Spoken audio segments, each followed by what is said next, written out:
आज है 15 फरवरी 2022 के साकार महावाक्य। कल की मुरली तो याद होगी, क्या सुना कल?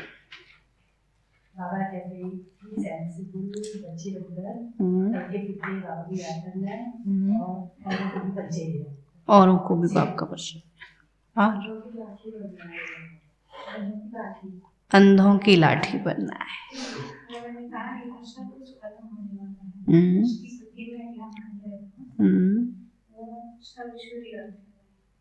अपना कणा दाना सब ईश्वरीय अर्थ लगा देंगे और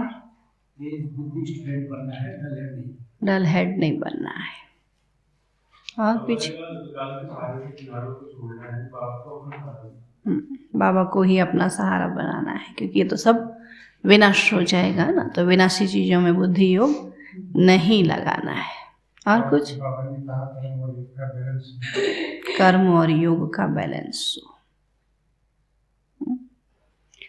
तो बाबा ने कहा अंत समय है, सब कुछ विनाश हो जाए, उससे पहले ही अपना बुद्धि योग, अपना सब कुछ तन मन धन सब कुछ सफल करना है।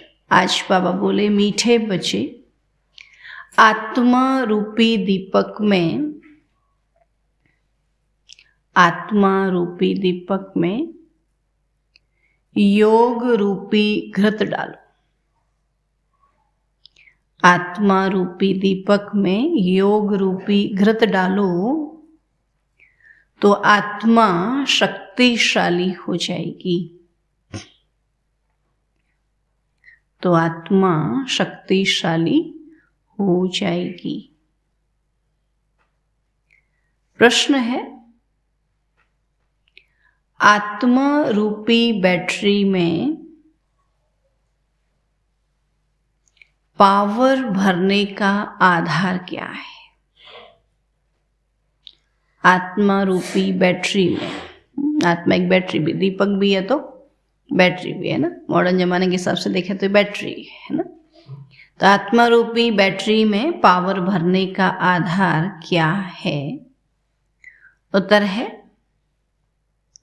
आत्मा रूपी बैटरी में पावर भरने के लिए बुद्धि योग का बल चाहिए। आत्मा रूपी बैटरी में पावर भरने के लिए बुद्धि योग का बल चाहिए। जब बुद्धि योग बल से, जितना बुद्धि लगेगी, अब कहते उतना योग बल जमा होगा, है ना। जब बुद्धि योग बल से सर्वशक्तिवान बाप को याद करेंगे तब बैटरी भरेगी, तब बैटरी भरेगी। जब तक बैटरी में पावर नहीं, तब तक ज्ञान की धारणा भी नहीं हो सकती है। जब तक बैटरी में पावर नहीं, तब तक ज्ञान की धारणा भी नहीं हो सकती है। आत्मा में कंप्लीट रोशनी आने में टाइम लगता है। जब बैटरी फुल भरेगी तभी रोशनी आएगी ना। तो आत्मा में कंप्लीट रोशनी आने में टाइम लगता है। याद करते करते फुल रोशनी आ जाती है। याद करते करते फुल रोशनी आ जाती है। गीत है, रात के राही थक मत जाना, सुबह की मंजिल दूर नहीं। ओम शांति। बच्चों ने गीत का अर्थ तो सुना कि तुम बच्चे अब दिन में जाने के लिए पुरुषार्थ कर रहे हो कि कलयुग रात पूरी हो और सतयुग दिन आने वाला है, इसलिए थकना नहीं है।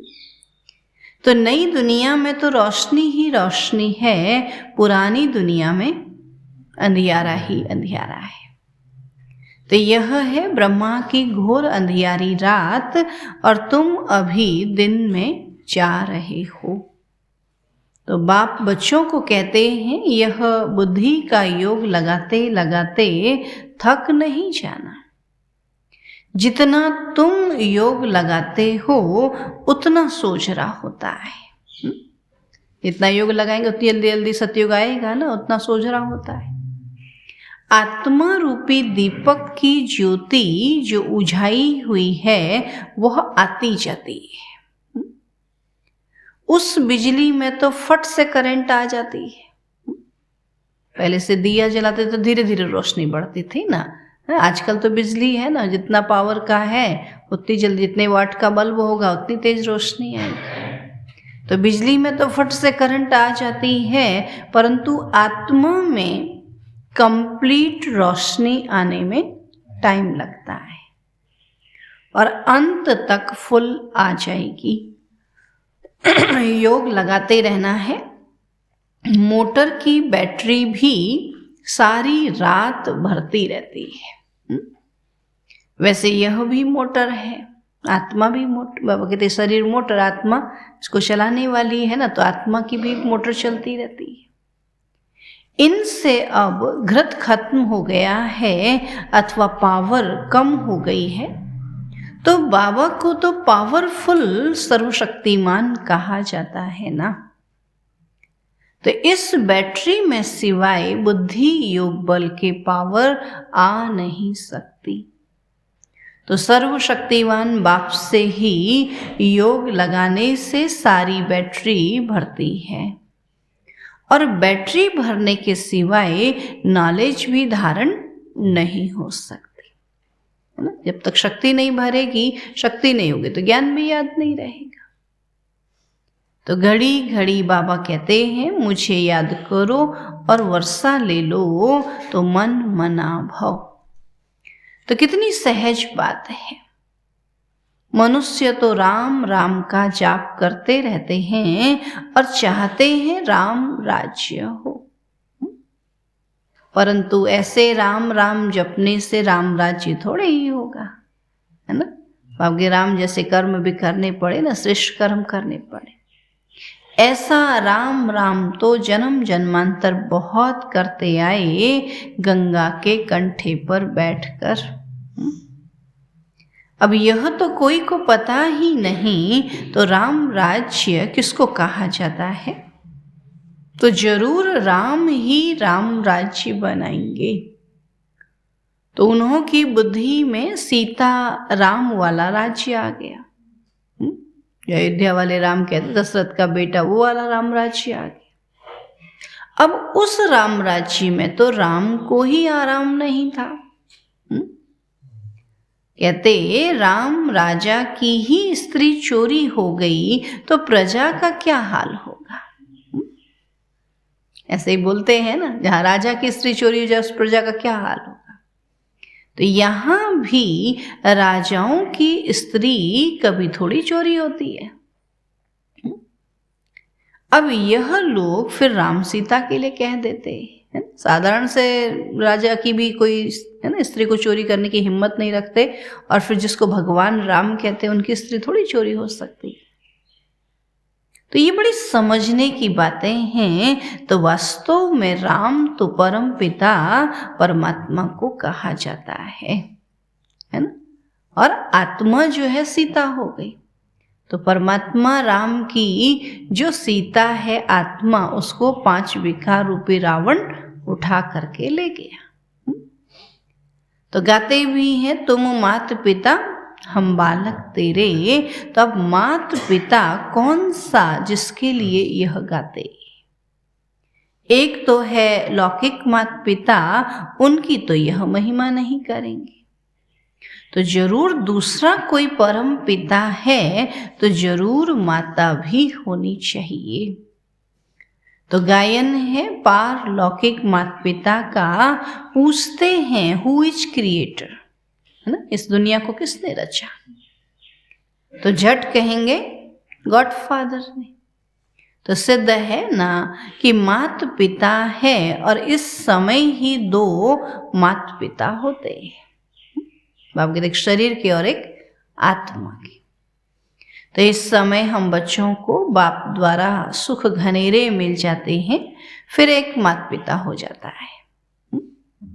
संगम पर दो, बाबा कहते फिर सतयुग में एक माता पिता हो जाते हैं। तो पारलौकिक माता पिता द्वारा सतयुग की प्रारब्ध में सुख घनेरे मिलते हैं, तो उस माता पिता का ही गायन है, परमात्मा का ही गायन है। फिर भी ऐसे बाप को बच्चे याद करना भूल जाते हैं। कहते क्या करे बाबा, याद ही नहीं आती है ना। तो तुम बच्चों को तो सबको बाप का परिचय देना है कि शिव बाबा आया है।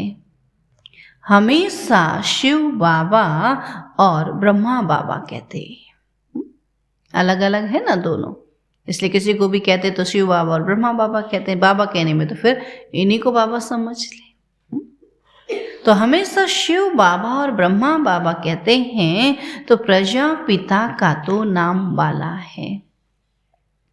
शिव बाबा, ब्रह्मा बाबा, लौकिक बाबा, वह पारलौकिक परम पिता, और वह फिर माता पिता कैसे बनते हैं, तो ये बड़ी गुह्य बातें हैं।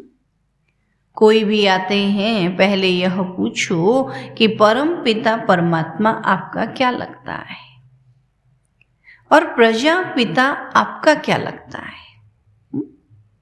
परम पिता क्या लगता है और प्रजापिता, है ना, नाम ही बोल रहे प्रजापिता। जब अम्बा भी गुप्त है तो यह ब्रह्मा भी गुप्त है, तो यह ब्रह्मा है बड़ी माँ। लौकिक बाप का तो नाम रूप देश काल सब जानते हैं ना, लौकिक पिता को तो सभी जानते हैं। अभी तुम उनको पारलौकिक माता पिता का नाम, रूप, देश, काल और ऑक्यूपेशन बताओ कि वो क्या करते हैं। तो मम्मा की यह बड़ी मम्मा है, मम्मा की भी ये बड़ी मम्मा है ना। बड़ी मम्मा द्वारा बच्चों को एडॉप्ट करते हैं, तो माता पिता कंबाइंड हो जाते हैं ना। ब्रह्मा तन में ही शिव बाबा है, तो दोनों कंबाइंड हो जाते हैं। तो इनको माता पिता अथवा बाप दादा भी कहते हैं। तो किसी को समझाने की बड़ी युक्तियां चाहिए। बड़े बोर्ड पर लिखना चाहिए कि निराकार परम पिता परमात्मा को सब याद भी करते हैं, परंतु यह नहीं जानते तो वह माता पिता कैसे है। इतनी भी मनुष्यों की बुद्धि नहीं चलती, क्योंकि बातें हैं बहुत विचित्र। जो बाप ही आकर सुनाते हैं, तो आत्मा कहती है ओ परम पिता परमात्मा। तो वह भी है आत्मा, परंतु सुप्रीम है।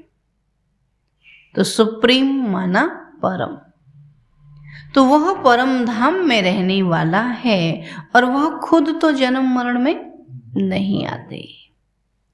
आ करके हम बच्चों को पतित जन्म मरण से छुड़ाते।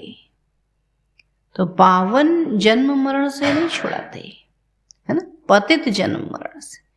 पावन दुनिया में तो पता ही नहीं होगा ना, मरना भी है, वहां तो पता है एक शरीर छोड़ करके दूसरा लेना है, लेकिन यहाँ डरते हैं ना मरने से। तब बाबा कहते इस जन्म मरण से छुड़ाते। पतित आत्मा को ही पावन आत्मा बनाते हैं, इसलिए उनको पतित पावन कहा जाता है। तो मनुष्य तो राम सीता का भी अर्थ नहीं समझते।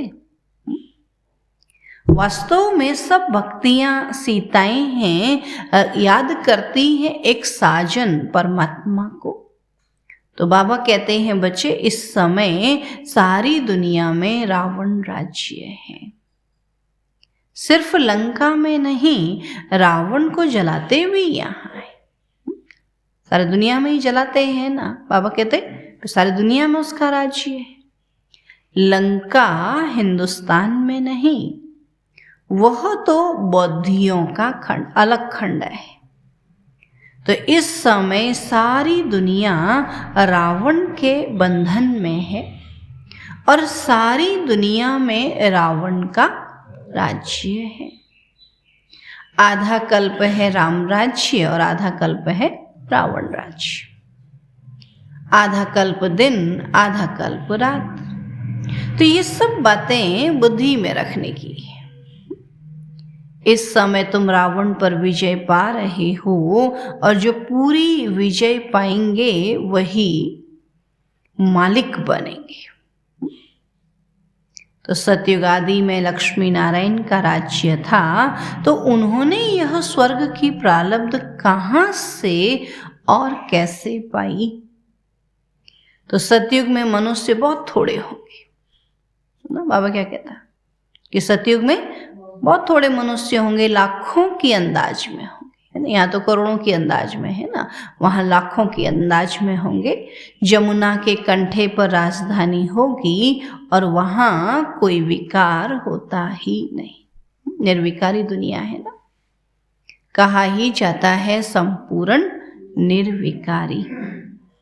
बच्चे भी योग बल से ही पैदा होते हैं, वहाँ रोना पीटना कुछ नहीं होता। परंतु पहले यह बातें नहीं निकालनी है ना। सीधे पैदाइश पर थोड़ी चले जाएंगे। पहले तो परमात्मा का परिचय देना है ना कि इस सृष्टि का रचयिता कौन।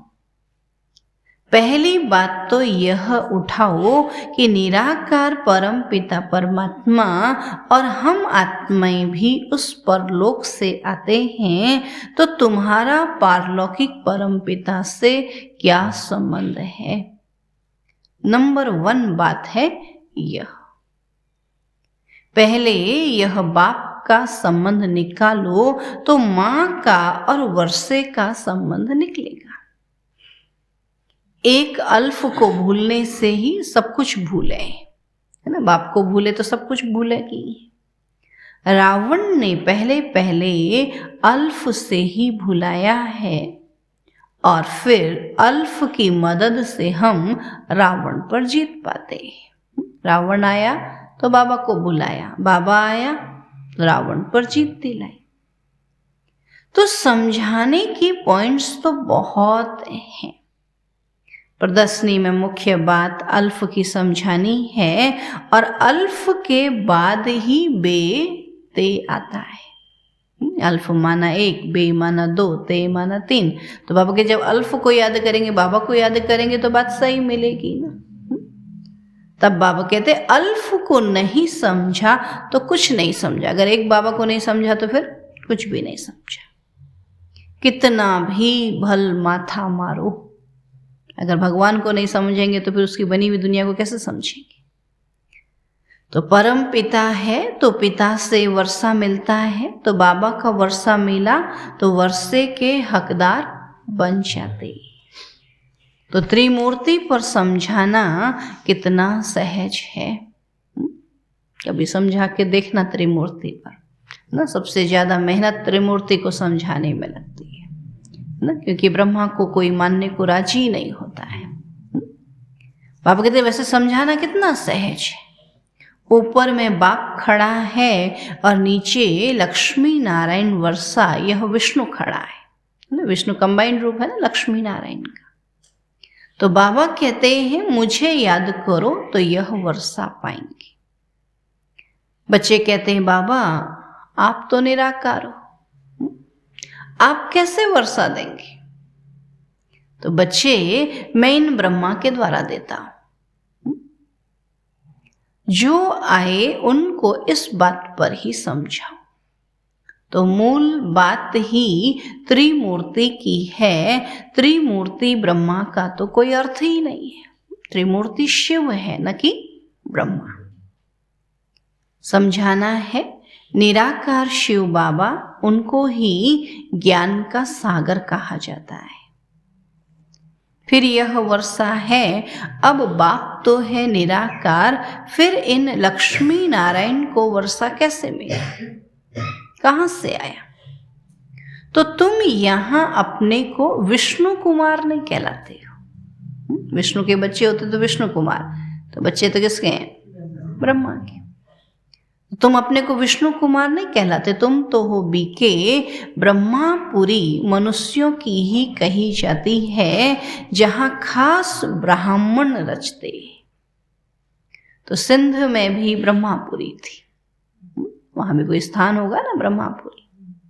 तो यह किसने समझाया? तो बोला शिव बाबा ने। तो हमेशा बाप दादा कंबाइंड कहना है, बाप और दादा, इसलिए बाप दादा कहते हैं। कभी बाबा कभी दादा बोलेंगे, दोनों आत्माओं का मुख तो एक ही है ना। जब किसी को जिसको चाहे वह यूज करेंगे ना। शिव बाबा को बोलना होगा तो वो बोलेंगे, ब्रह्मा बाबा को बोलना होगा तो वो बोलेंगे। जिसको चाहे वह यूज करेंगे, बंधन थोड़ी ही है। तो पहले यह बात है कि ज्ञान सागर गीता का भगवान एक शिव बाबा है। वो कहते हैं यह ब्रह्मा विष्णु शंकर तो सूक्ष्म वतनवासी देवताएं हैं, और यह ब्रह्मा तो मनुष्य है, और जब संपूर्ण बनेंगे तो देवता कहलाएंगे। तो यह तपस्या कर फिर देवता बनते हैं। तो इन ब्रह्मा कुमार कुमारियों को भगवान सिखलाते हैं ब्रह्मा द्वारा। तो चित्रों पर अच्छी रीति समझाना है। समझानी बहुत सहज है। यह शिव बाबा और यह वर्षा और यह शिव तो निराकार है, इसलिए ब्रह्मा द्वारा देते हैं, है ना। निराकार शिव बाबा कैसे दे? इसलिए ब्रह्मा बाबा द्वारा देते हैं। तो ब्रह्मा द्वारा स्वर्ग की स्थापना तो जरूर अभी ही राजयोग सीखते हैं। तो यह बनने के लिए ना, राजयोग सीखेंगे तो राजा बनने के लिए सीखेंगे ना। तो यह शिवपुरी और यह विष्णुपुरी है। परम धाम जो है वो शिवपुरी है, सतयुग भी जो है वो शिवपुरी है। बाबा कहते हैं उसको विष्णुपुरी भी कहते हैं, तो शिवपुरी भी कहते हैं।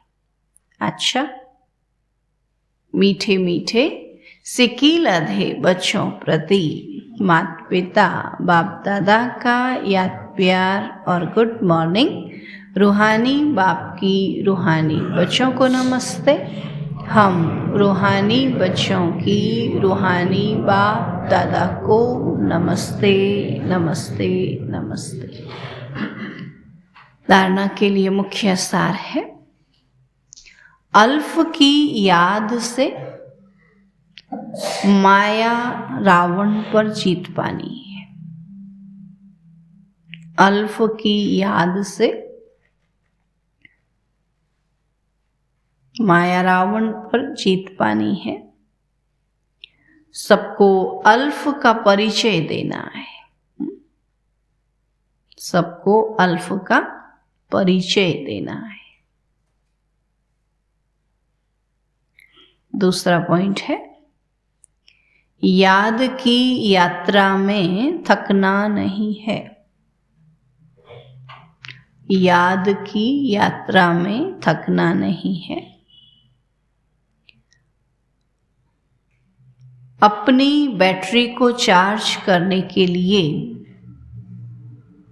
अपनी बैटरी को चार्ज करने के लिए सर्वशक्तिवान बाप को याद करना है। सर्वशक्तिवान बाप को याद करना है। वरदान है, एक बाप की याद द्वारा एक रस स्थिति का अनुभव करने वाले सार स्वरूप भव। एक बाप की याद द्वारा एक रस स्थिति का अनुभव करने वाले सार स्वरूप भव। बाबा कहते हैं एक रस स्थिति में रहने की सहज विधि है एक की याद। एक बाबा दूसरा न कोई। जैसे बीज में सब कुछ समाया हुआ होता है, ऐसे बाप भी बीज है जिसमें सर्व संबंधों का, सर्व प्राप्तियों का सार समाया हुआ है। एक बाप को याद करना अर्थात सार स्वरूप बनना। तो एक बाप दूसरा न कोई। यह एक की याद एक रस स्थिति बनाती है। जो एक सुखदाता बाप की याद में रहते हैं उनके पास दुख की लहर कभी आ नहीं सकती। उन्हें स्वप्न भी सुख के, खुशी के, सेवा के और मिलन मनाने के आते हैं। जो बाबा की ही याद में रहेंगे तो स्वप्न भी सुख के, खुशी के, सेवा के और मिलन मनाने के आते हैं। स्लोगन है, श्रेष्ठ आशाओं का दीपक जगाने वाले ही सच्चे कुल दीपक हैं। श्रेष्ठ आशाओं का दीपक जगाने वाले ही सच्चे कुल दीपक हैं।